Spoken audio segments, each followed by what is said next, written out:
બહુ સુંદર વાતો છે, એટલી બધી કથાઓ છે. આમાં કેટલાય કામ સહેજે સહેજે થઈ જાય. જેને સત્સંગ સ્વીકાર્યો હોય ને, ભગવાન એના બધા જ કામ કરી આપે છે. એકવાર શ્રીજી મહારાજ સારંગપુરમાં વિરાજમાન હતા અને દરબાર જીવા ખાચરના દરબારમાં મહારાજ બિરાજતા હતા. જીવા ખાચરે કહ્યું, મહારાજ, વરસાદ વગર બધું વાવેલું સુકાય છે, મોલ સુકાય છે. મોલ ખ્યાલ આવ્યો ને? મોલ કોને કહેવાય?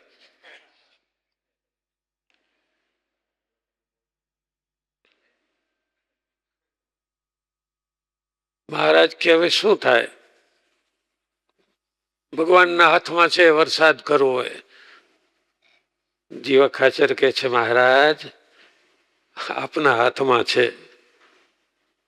ન કરવો હોય તો તમારી મરજી, માટે દયા કરો, લાખો લક્ષાવધિ જીવ બધા સુખી થાય.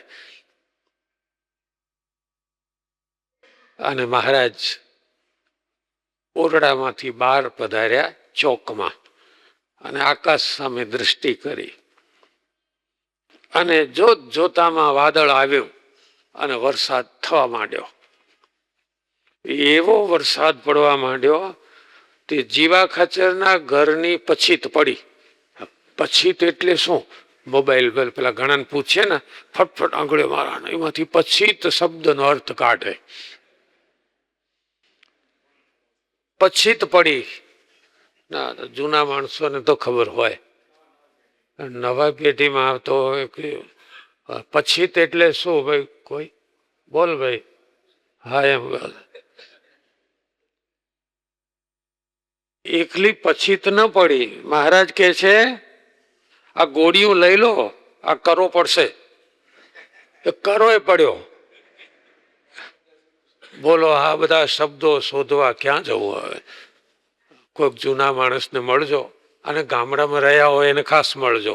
આ તો શહેરમાં જન્મ્યા હોય અને કોલેજની પાટલીઓ તોડી હોય, એને ખ્યાલ જ ના આવે કે કરો શું ને પછીત શું. બે પડ્યા. પછી તો વર્ષ ઘરમાં રહેવાય એવું ન રહ્યું. મહારાજ જીવા ખાચરના દરબારમાંથી રાજગર ભૂદેવના ઘેર પધાર્યા. ત્યાં શાંતિથી બિરાજ્યા. પેલું તો એમને રહેવા દઈએ સસ્પેન્સ. કરો એટલે શું અને પછીત એટલે શું? સમજાઈ ગયું હશે ને? આ બાજુ તો બધાને સમજાઈ જાય. મહારાજ ભૂદેવને ઘેર બિરાજ્યા.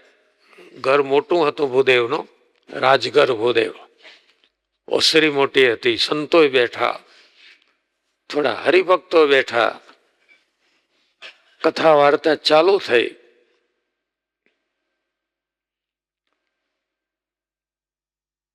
સાંજનો સમય થઈ ગયો, સભા ચાલે. એમાં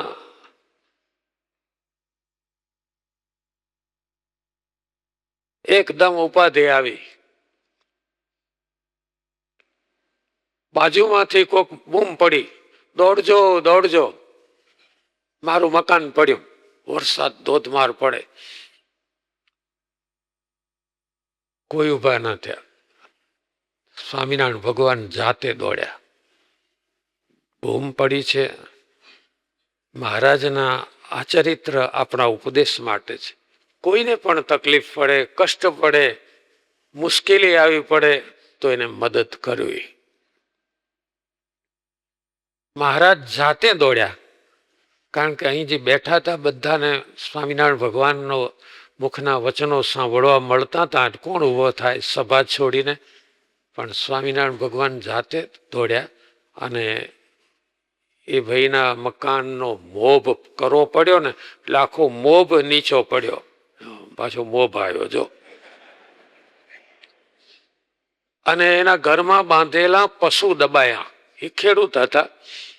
એટલે જે કોઈ બળદ કે ગાય બાંધેલા હશે ને એ દબાયા